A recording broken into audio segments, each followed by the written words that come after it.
Señoras y señores, muy buenas tardes.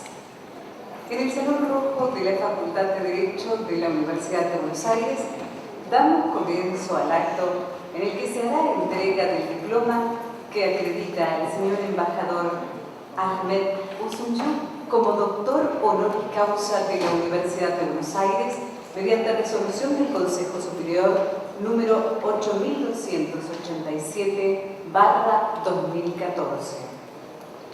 Preside este acto junto a nuestro ilustre homenajeado, el señor vicedecano de la Facultad de Derecho, el doctor Alberto Jueves.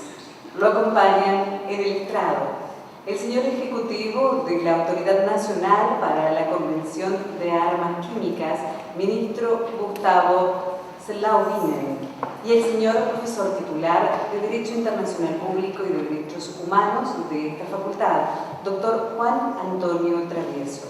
Nos acompañan también el señor embajador de Turquía, Taner Caracas, autoridades de la Universidad de Buenos Aires, docentes, no docentes, estudiantes e invitados especiales. A continuación, invitamos al doctor Juan Antonio Travieso a acercarse al estrado para formular la laudatio académica.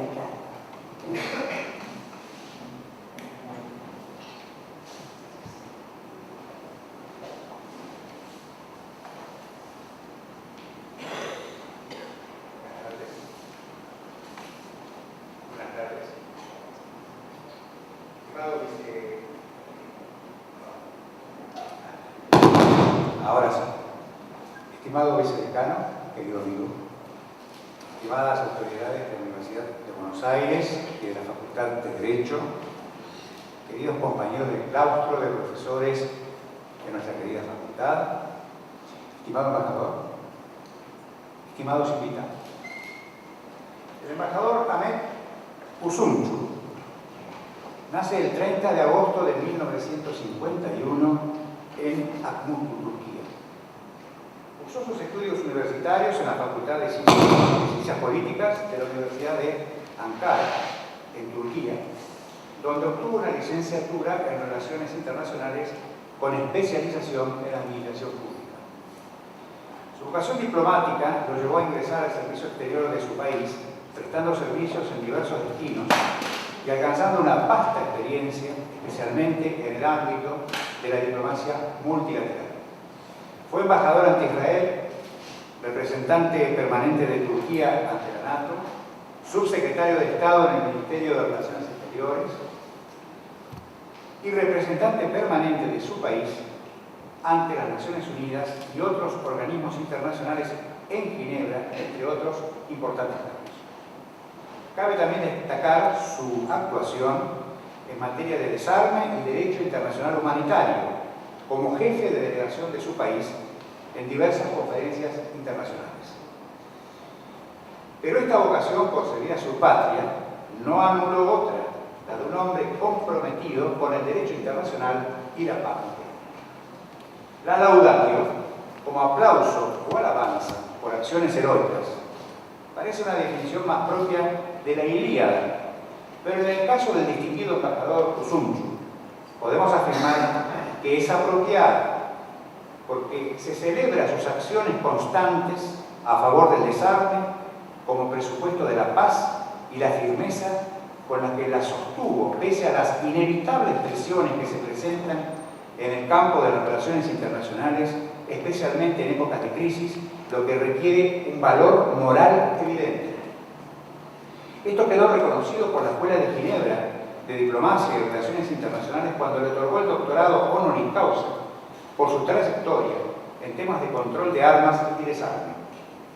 Actualmente su vocación para el servicio público se vuelca en la Organización para la Prohibición de las Armas Químicas, OPAQ, donde fue designado director general en diciembre de 2009 y reelecto por otros 4 años el año pasado. Bajo su mandato, le ha tocado lidiar con la crisis en Siria. Su eficaz y discreta actuación al frente de este organismo internacional fue una contribución muy importante a la paz del mundo, ayudando a evitar hasta el momento el terrible atajo de la guerra, aunque a esta se la califique de justa, se la justifique en ejercicio de la legítima defensa preventiva o será libre conforme a la Carta de las Naciones Unidas. Es por ello que el reciente Premio Nobel de la Paz otorgado a la OPAQ fue sin duda también el resultado de su liderazgo al frente de la organización. De este modo, la OPAQ se ha convertido en un instrumento para la instauración del estado de paz kantiano. La naturaleza humana es impredecible y sin pretender explicar la causa de ello, la paz a lo largo de la historia no ha sido algo natural, sino el resultado de un esfuerzo consciente de hombres notables como el embajador Üzümcü. Organizaciones como la OPAQ y hombres como el embajador Üzümcü luchan día a día para que la inscripción satírica La Paz Perpetua en el anuncio de la posada holandesa, donde aparecía dibujado un cementerio a la que ayuda Immanuel Kant en su obra de igual nombre, no vuelva a repetirse como una terrible realidad, multiplicando en un grado inimaginable los cementerios de la Gran Guerra. Kant, en su citada obra, señala con clarividencia que, cito, ningún Estado en guerra con otro debe permitirse tales hostilidades que hagan imposible la confianza mutua en la paz futura, como el empleo en el otro Estado de asesinos, envenenadores, el quebrantamiento de capitulaciones, la inducción a la traición, etc. Estas son estratagemas deshonrosas, pues aún en plena guerra ha de existir alguna confianza en la mentalidad del enemigo, ya que, de lo contrario, no se podría acordar nunca la paz y las hostilidades se desviarían hacia una guerra de exterminio. Una guerra de exterminio en la que puede producirse la desaparición de ambas partes y, por tanto, de todo el derecho, y que solo posibilitaría la paz perpetua sobre el gran cementerio de la especie humana. Fin de la cita. El arma química que a partir del químico alemán Fritz Haber eleva a nivel de ciencia del mal el pérfido arte de los envenenadores de Kant ha sido desterrada del distinguido, pero todavía resta llevar el desarme y la categórica condena a una categoría tanto o más terrible, cruel, letal e indiscriminada como es la del arma nuclear, superando la indecisa jurisprudencia internacional y la presión de las potencias atómicas. A esta le cabe también la gráfica descripción que realizó el embajador Üzümcü respecto del arma química en su conferencia Working Together for a World Free of Chemical Weapons and Beyond, pronunciada en la oportunidad de recibir el Premio Nobel de la Paz. No solo los campos de Flandes, sino también los de Hiroshima valen la pena ser recordados para entender por qué estas armas de destrucción masiva evocan tal horror hasta nuestros días. También deben perfeccionarse efectivos mecanismos de control de otras armas de destrucción masiva ya definitivamente prohibidas, como las biológicas, para las cuales la OPAQ es un modelo que deberá tenerse en cuenta. Coincido con Jürgen Habermas en que el gran progreso que significó Kant para el derecho internacional fue que en el diseño básico del derecho internacional cuestionó el derecho del Estado a declarar la guerra, estableciendo las reglas de juego del derecho internacional dentro de un contenido moral precario. Estas reglas de juego incluían el Estado soberano que puede declarar la guerra, ius ad bellum, y al mismo tiempo ese mismo Estado reserva la persecución judicial de los crímenes de guerra ius in bello. Permítame una digresión personal, que en mi primer viaje que hice a Europa, mi máxima ambición fue sacar una fotografía a la estatua de Hugo Grosso, allá por los años 60. Y realmente yo creo que, no sé si hoy lo volvería a hacer. Creo que no lo volvería a hacer, me sacaría más una foto más cerca de Immanuel Kant o de otros autores, y no de aquellos juristas que preconizaban el derecho justo a una guerra justa.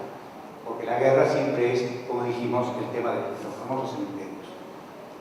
La solución kantiana consistió en relaciones simétricas entre ciudadanos individuales que luego van a generar una constitución cosmopolita que deriva al Estado universal de los pueblos con derecho internacional, que viene a ser el derecho cosmopolita que tiene como resultado la paz perpetua con una federación de Estados libres, pacíficos y dedicados al comercio. Un verdadero aparato de relojería al servicio de una ingeniería internacional. Según Habermas, lo que Kant no percibió fue que la sociedad no era rectilínea en su progreso, como lo demostró el surgimiento de la nueva conciencia histórica a partir de diferencias culturales que dieron origen a los nacionalismos y a la descolonización de 1945 y sus terribles conflictos armados. Además, no percibió que se estaba produciendo un arraigo del derecho internacional europeo que contenía la convicción de la superioridad de esa civilización que incluso podía llegar a admitir la guerra con carácter ilimitado.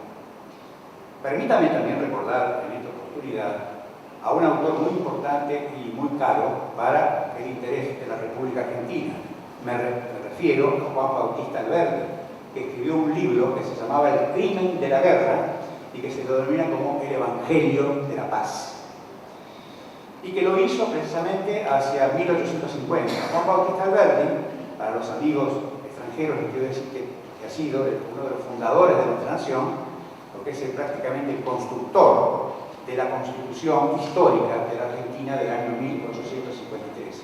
Y era un hombre que tenía muy claro el tema del crimen de la guerra.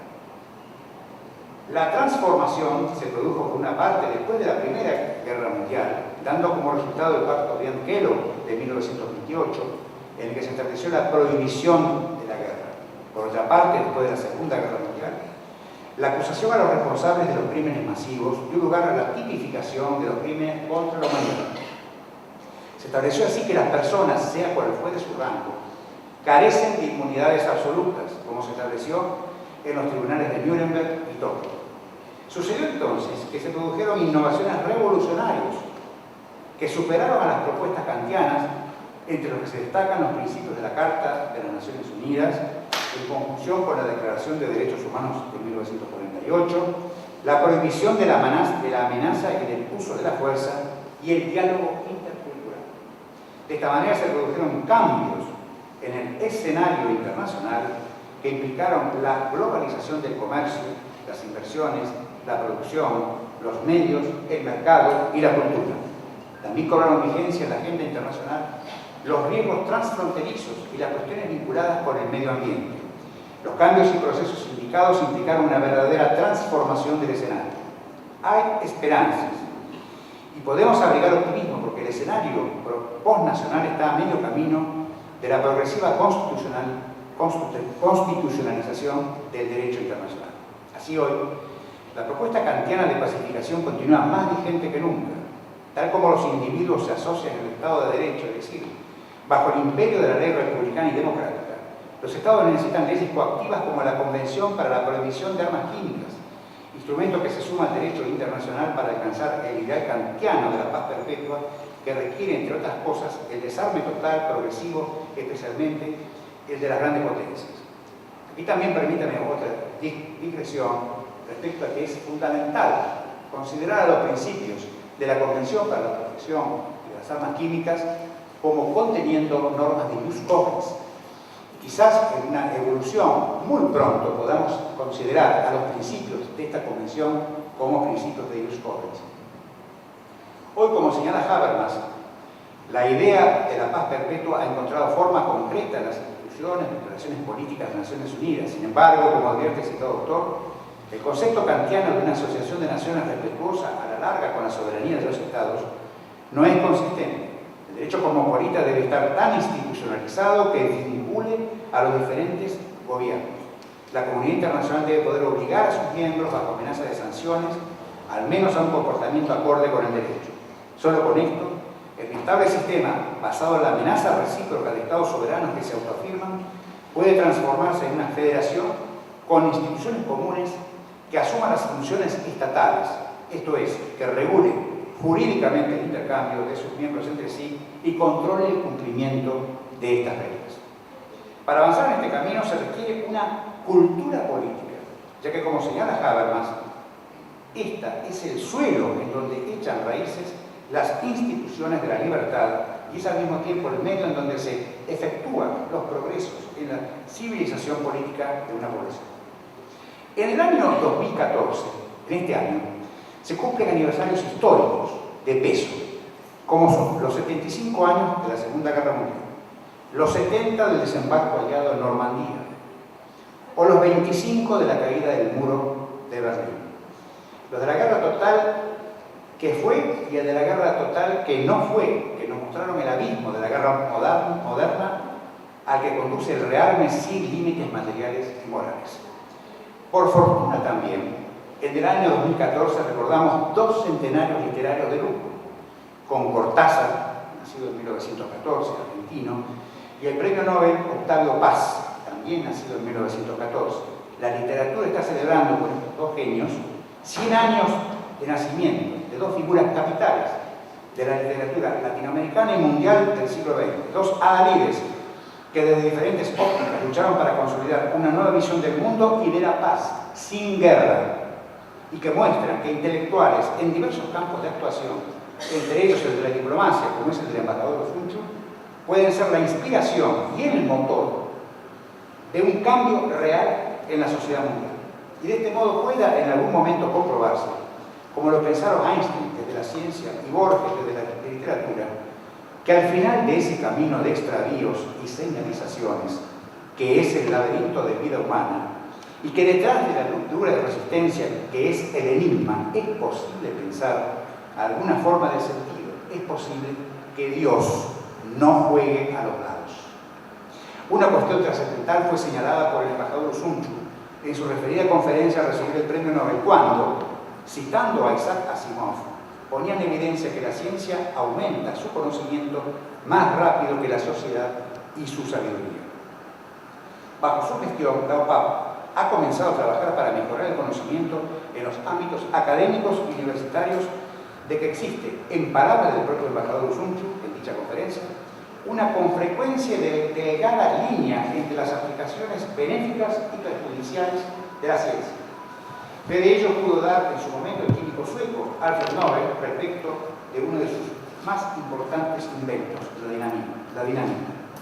Un ejemplo de ello es la primera reunión regional sobre educación en el uso responsable del conocimiento relativo a los químicos de uso dual, organizado por el gobierno argentino y la OPAQ, que precisamente se ha iniciado hoy en Buenos Aires y que busca despertar la conciencia en el claustro universitario acerca de los riesgos de la ciencia y la tecnología químicas y en el conocimiento y respeto de las normas que regulan ciertas sustancias químicas que podrían tener un ilícito uso bélico.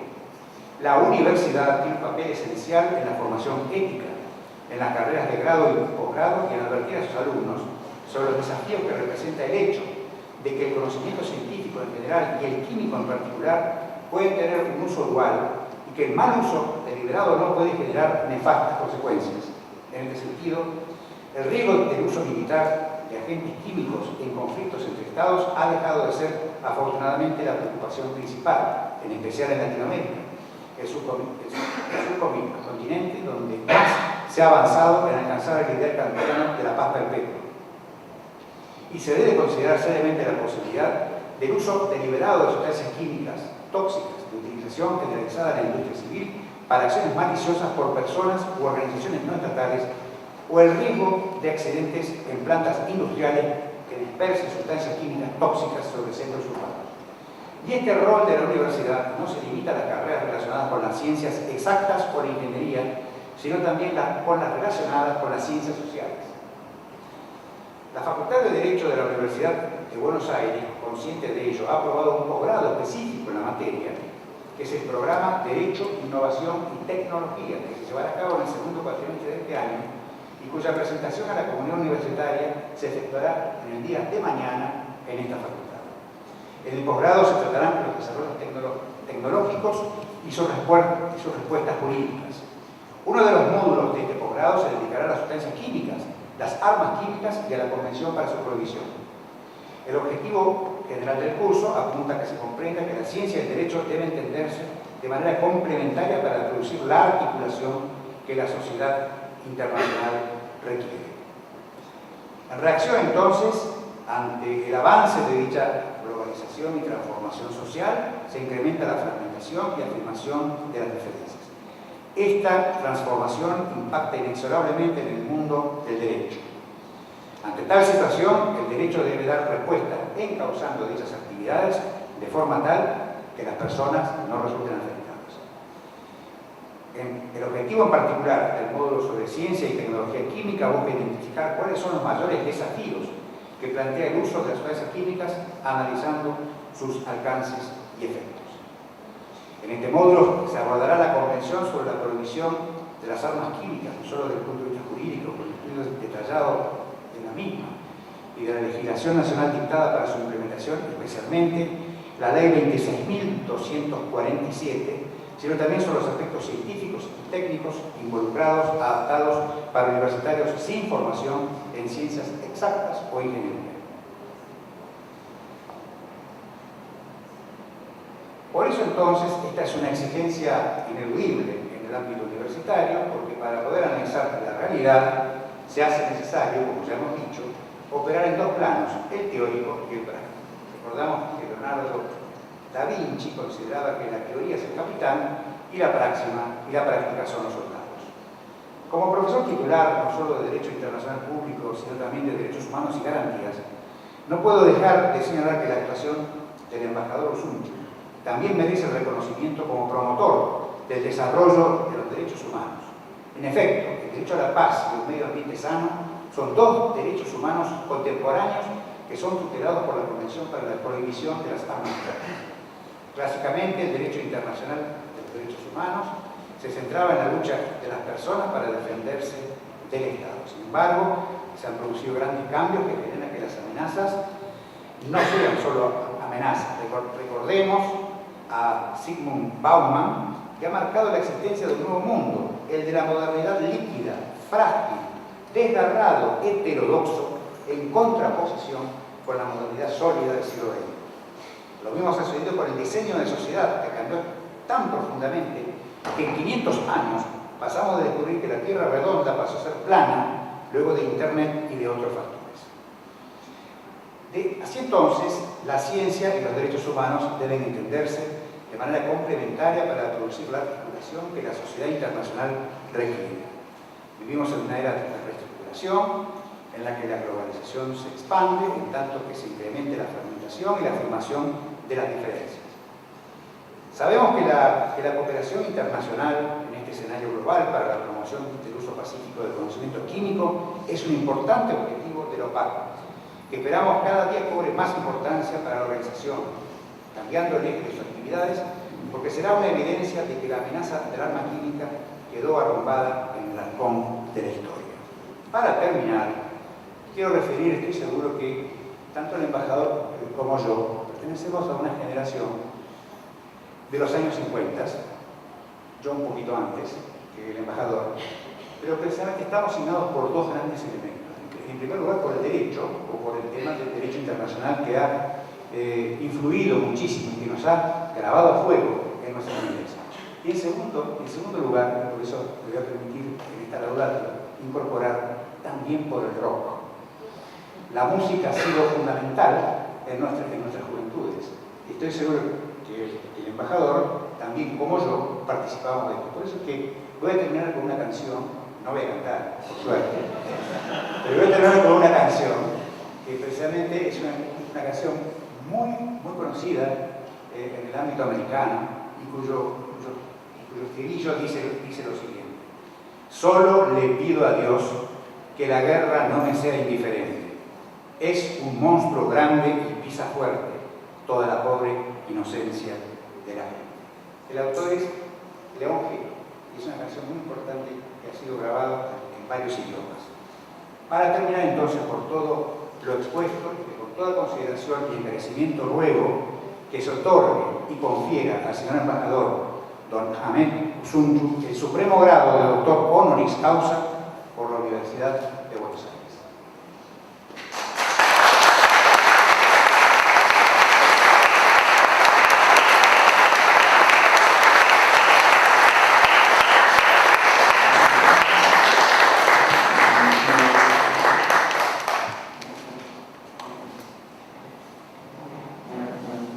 Seguidamente, el señor vicedecano de la Facultad de Derecho, doctor Alberto Bueres, hace entrega del diploma y la medalla de la Universidad de Buenos Aires que acredita como doctor honoris causa al señor embajador Ahmet Üzümcü.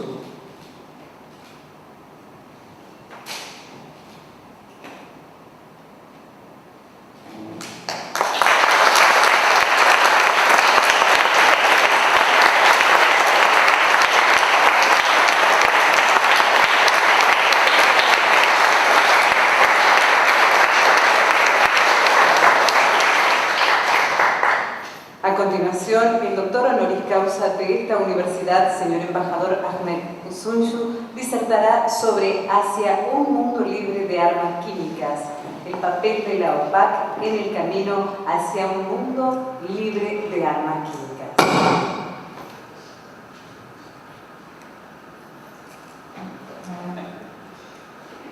Deputy Dean Alberto Perez, Dr. Juan Travieso, Excellencies, distinguished guests, ladies and gentlemen.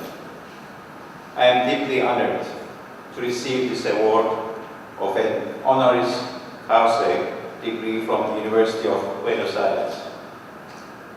I understand that your university has produced the highest number of Nobel laureates among Spanish-speaking universities. Your own faculty's famous alumnus and Latin America's first Peace Prize recipient, Carlos Saavedra Lamas, was among them. Argentina has been an active contributor to the OPCW's mission in support of global chemical disarmament. I acknowledge in this respect my predecessor, Ambassador Prohibición. His efforts strengthen the organization in ways that have equipped it to meet the significant challenges we are facing today, both in Syria and beyond. Importantly, your policymakers have also been imaginative in devising new approaches to extend the reach of the Chemical Weapons Convention. This has especially been the case in the area of education and outreach. It was on this subject that I addressed this morning a regional conference convened by your national authority for the Convention. Argentina's efforts to ensure that present and future generations of scientists understand their responsibility to protect against misuse of chemistry owe much to broad consultation, including at this university. It's a special honor, therefore, to receive this distinction at an institution representing the finest traditions of Argentine scholarship and humanity. And it's with great pride that I will now carry this honor and association with the University of Buenos Aires into the future. Over the course of the OPCW's 17-year history, we have recorded tangible results in eliminating an entire class of weapons of mass destruction across the globe. With 190 states now party to the Chemical Weapons Convention and more than 80% of declared chemical weapons destroyed so far, our goal to achieve a world free of chemical weapons is far from being a distant prospect. The current mission to eliminate serious chemical weapons is bringing that goal even closer. It presents a welcome opportunity to rid the world of one of the last remaining chemical arsenals. What many people do not realize, however, is that our day-to-day work is much more than simply verifying the elimination of chemical weapons, as important a task as this is. The OPCW acts as the guardian of a comprehensive regime geared towards not only overseeing the destruction of chemical weapons, but also preventing their reemergence. In addition, the OPCW provides valuable assistance for enhancing chemical security, as well as fostering peaceful uses of chemistry. In my lecture, I propose to describe our work in the context of the challenges we face, both current and emerging. I will do so by first charting the long journey we have traveled to establish a regime that has allowed us to record the achievements recently honored by the Nobel Peace Prize Committee. A regime that serves to enhance our confidence in effective multilateralism and the prospect of more far-reaching disarmament endeavors. A regime that also links science, security, and economic development in ways that engender hope for the success of such endeavors well into the future. It was almost 100 years ago, in April 1915, near Ypres in Belgium, that chemical weapons were first used on a large scale. By the time the First World War ended, more than 50,000 tons of chemical agent had been deployed by both sides of the conflict. This resulted in almost 1.3 million casualties, including some 85,000 fatalities. No one could have foreseen this sort of carnage at the time the first attempt was made to ban the use of chemical weapons by the Hague Convention of 1899.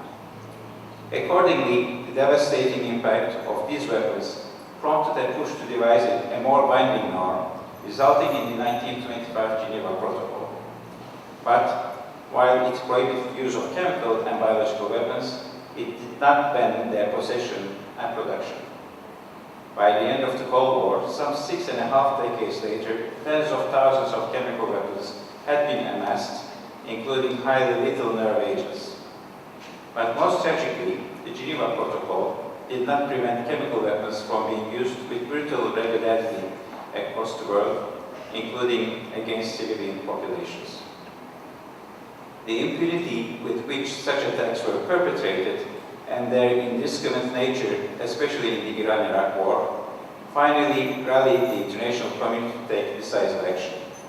It was against this backdrop, almost 100 years after the Hague Convention, that a comprehensive global ban against chemical weapons came into being.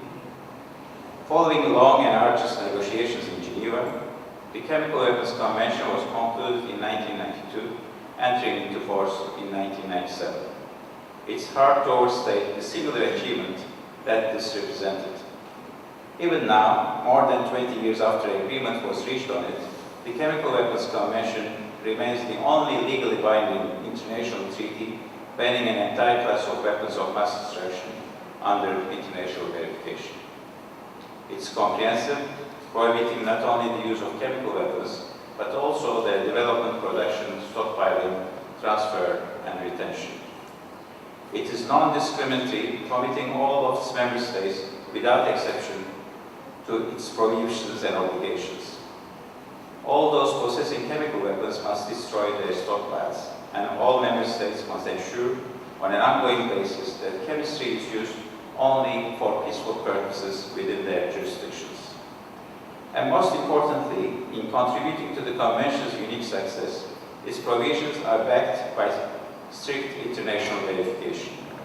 In addition to inspections verifying destruction of chemical weapons and the peaceful purposes of commercial industrial facilities, the Convention includes a challenge inspection mechanism.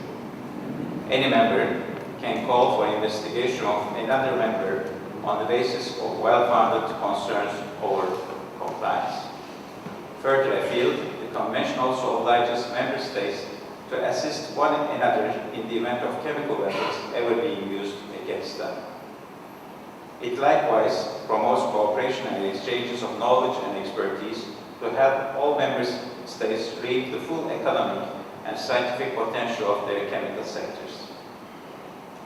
The OPCW was established as an independent organization supported by member states to oversee the implementation of all aspects of this multifaceted treaty. It's a regime that builds trust and transparency because of how it's structured and implemented, nurturing and extending partnerships between governments, scientists, industry, and civil society. Our record of activity belies our relatively small size, fewer than 500 staff, with an annual operating budget of only 70 million euros in 2013. Since the Convention's entry into force in 1997, OPCW inspectors have conducted some 2,500 inspections in more than 80 member states at many of the 5,000 facilities of interest for the implementation of the Convention. At the same time, the OPCW has provided extensive support to member states through cooperation programs to help strengthen national-level implementation of the Convention, as well as assistance and protection measures against chemical attacks or incidents.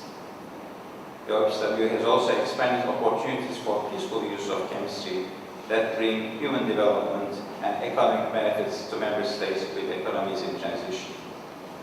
These include training for chemists and engineers in best practices for safely managing dangerous chemicals in an industrial environment, as well as funding for research projects and internships at research institutions around the world. On the disarmament front, the OPCW has verified destruction of some 82% of all chemical weapons stocks declared by 8 member states, including Syria. And almost 93% 93% of declared production facilities worldwide have been destroyed or converted to civilian use. The two major possessive states, the Russian Federation and the United States, are well on track to achieving their destruction targets as revised in agreement with member states in 2011. Three others, Albania, India, and another state party that has requested anonymity, have completed destruction of their stockpiles. The few remaining possessive states are moving quickly to complete destruction. Libya has completed destruction of its chemical weapons stocks, with mainly component chemicals left to be eliminated, and Iraq is proceeding with a plan to destroy remnants of chemical weapons on its territory. And work is now underway in Syria. The tragic conflict in Syria has presented a seemingly insurmountable challenge for the international community to adopt a common approach.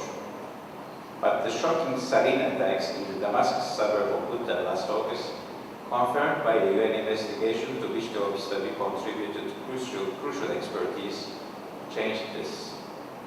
For the first time since the conflict began, the international community was able to reach unanimous agreement on one aspect in relation to the crisis, namely that Syrian chemical weapons must be eliminated. Russia and the United States played a pivotal role in this regard, following Syria's move to join the Chemical Weapons Convention on 14 September.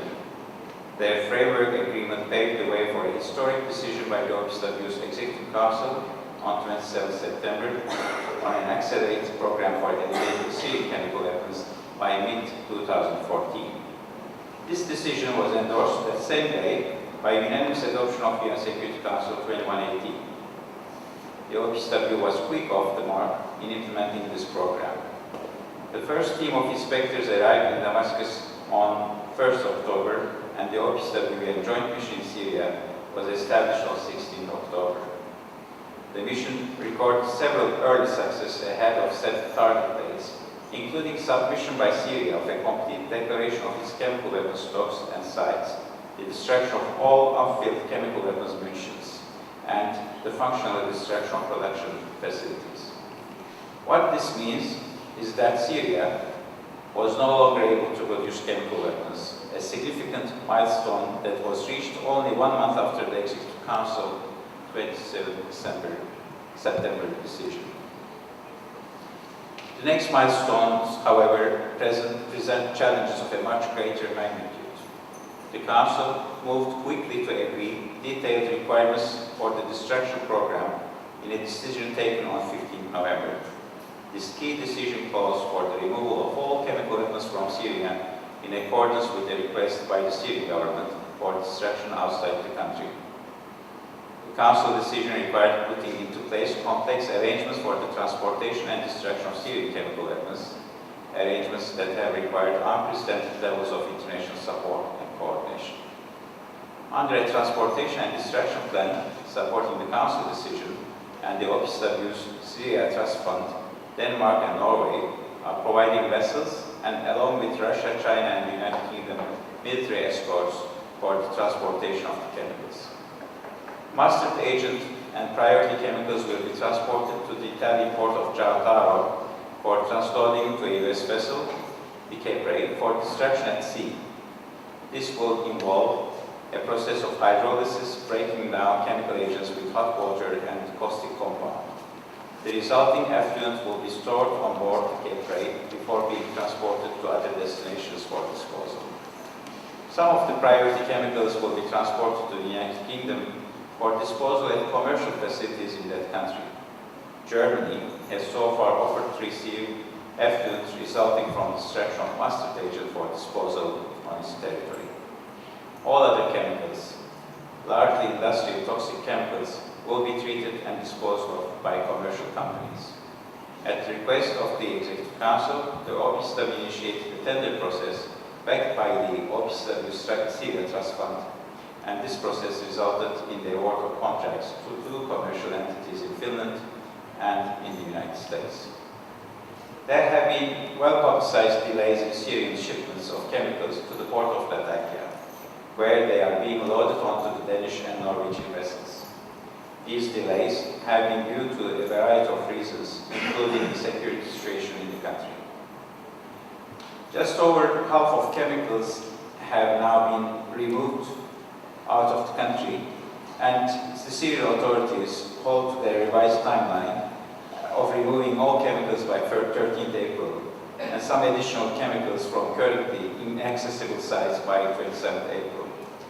We hope that the mid-2014 deadline for destruction can still be achieved. Let me add here also that throughout the course of this mission, the OPSW has been very conscious of what our mandate in Syria entails. This is to achieve Syria's full chemical disarmament, nothing more, or as I prefer to say, nothing less. For there can be no doubt that removing chemical weapons from a country where they have been used will deliver valuable humanitarian and security benefits.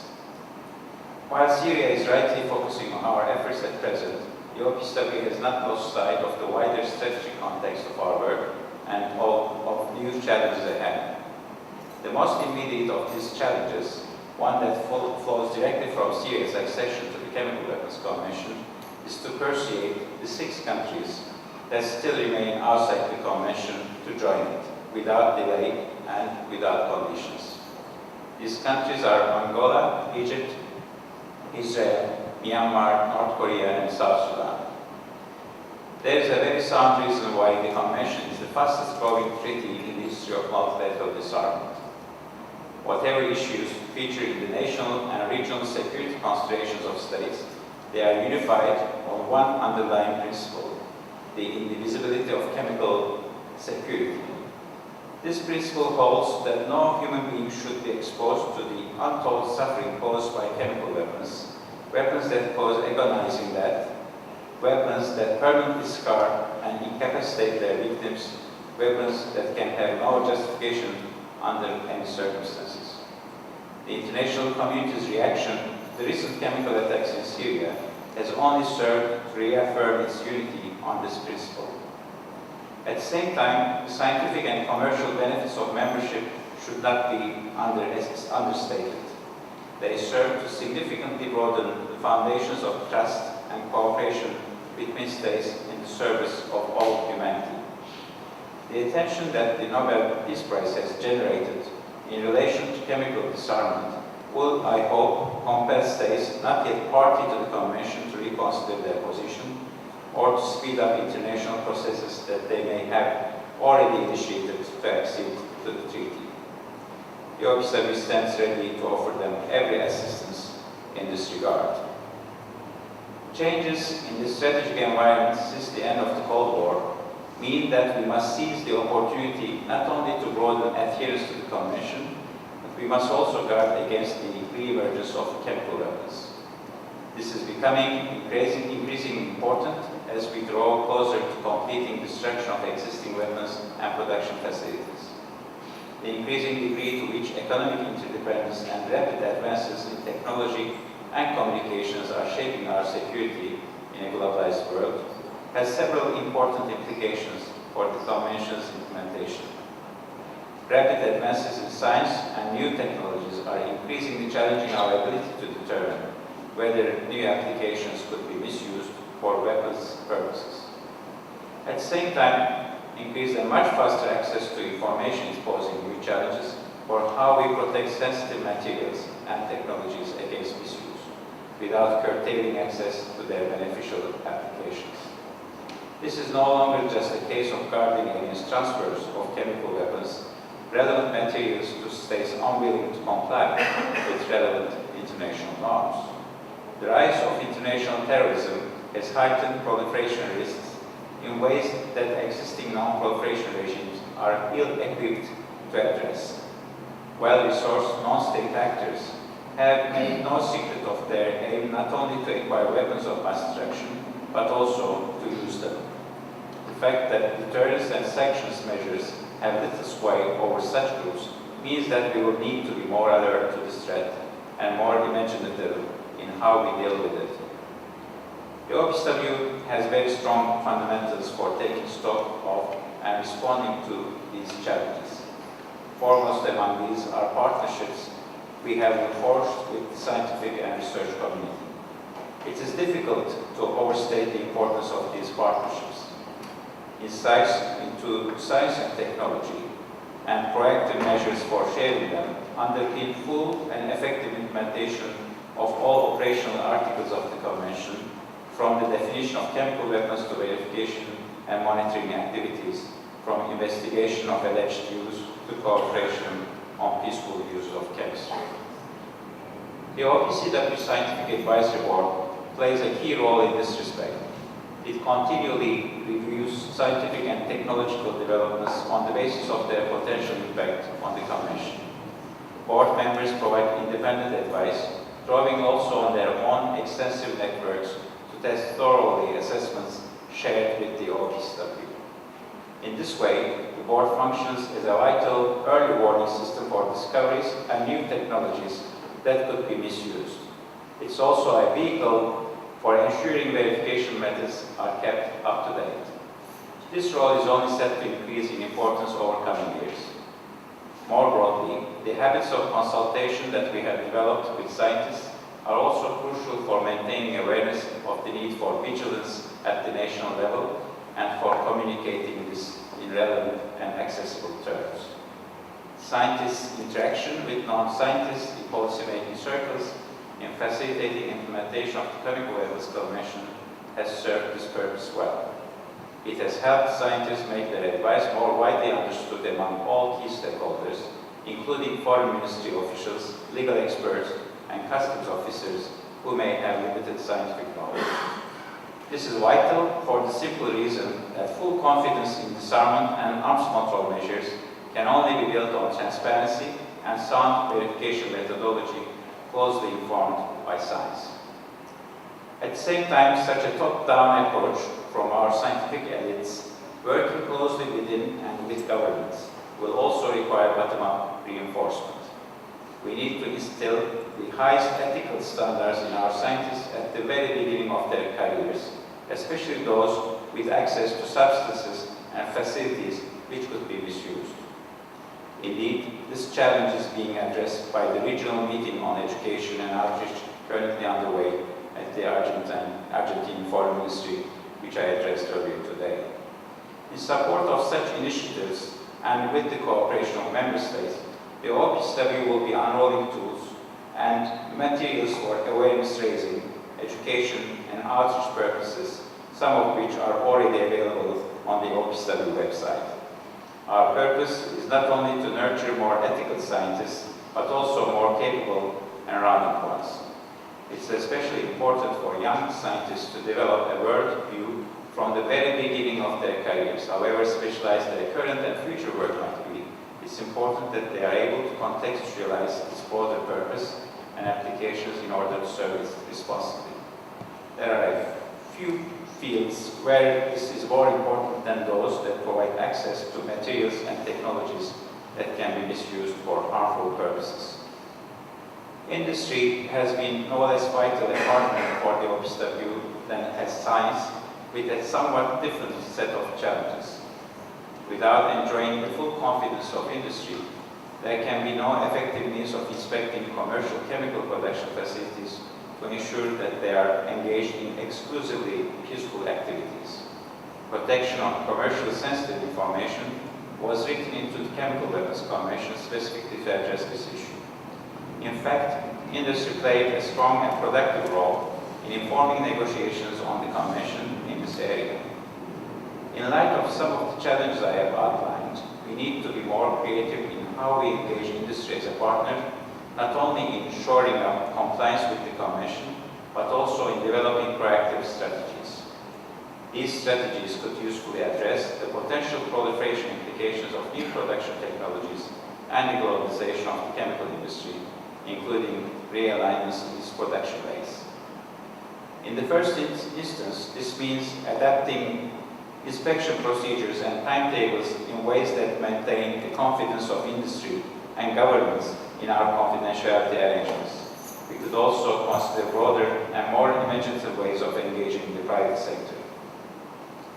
To this end, we will be seeking to draw on the expertise and perspectives of industry in bolstering compliance with the Convention. The message to all our stakeholders is clear. Security is not just the responsibility of governments, but industry and commercial entities also have a part to play. Civil society has been a long-standing partner in our activities, and even before the establishment of the OPAQ, in international efforts to prohibit chemical weapons. For academic and other forms of informed public discourse can and do make a vital contribution to policymaking. The Chemical Weapons Convention, and along with it the OPAQ, stand to benefit from a revitalized, informed and sustained economic discussion. Such exchanges offer an essential contribution to official processes of policy formulation and implementation. Universities, research institutes, think tanks, and other NGOs are a source of ideas for us in the OPAQ. They are also a source of expertise on issues such as education and outreach and national implementation. Finally, they serve as effective partners for OPAQ outreach, as facilitators for OPAQ activities, and as messengers on behalf of the organization. In other words, civil society organizations can reach into constituencies and areas that we in the OPAQ cannot. The OPAQ is undergoing a process of transition in which it needs the fullest possible engagement of civil society to consider and assess possible ways of adjusting its priorities and work practices for the challenges ahead. It is in recognition of our important partnerships with an ever-broadening set of stakeholders, including civil society that I announced in Oslo, that the OPAQ will use the Nobel Prize money to establish annual awards. These awards will recognize outstanding contributions to advancing the goals of the Chemical Weapons Convention. Our hope is to harness the renewed interest in chemical disarmament as a result of the Peace Prize to encourage continuing excellence in this area among as a wide community of stakeholders as possible. In my remarks here, I have chosen to focus on the OPAQ's future challenges, no less than on our 16-year record of achievement in support of the lofty goals of the Chemical Weapons Convention. For we are an organization that is not only conscious of our success, and we are also eager to share it for the benefit of all humankind. It's my fervent hope that the award of the Nobel Peace Prize to the OPAQ will help reinvigorate multilateral disarmament processes more broadly, as called for by UN Secretary General Ban Ki-moon in an address to the Conference on Disarmament on 21st January this year.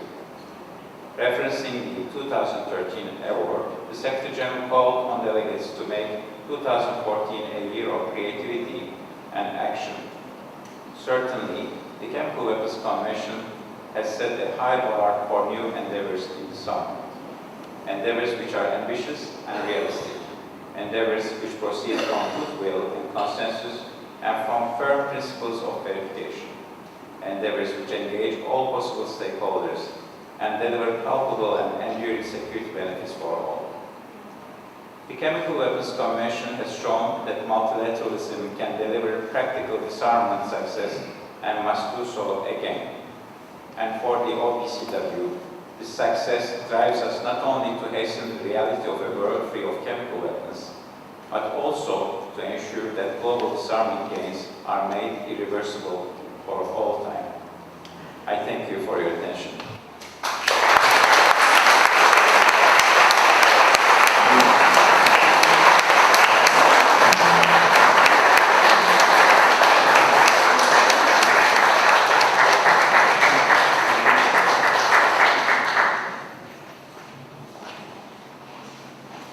De esta manera damos por finalizado este acto agradeciendo la presencia de todos ustedes. Que tengan muy buenas noches.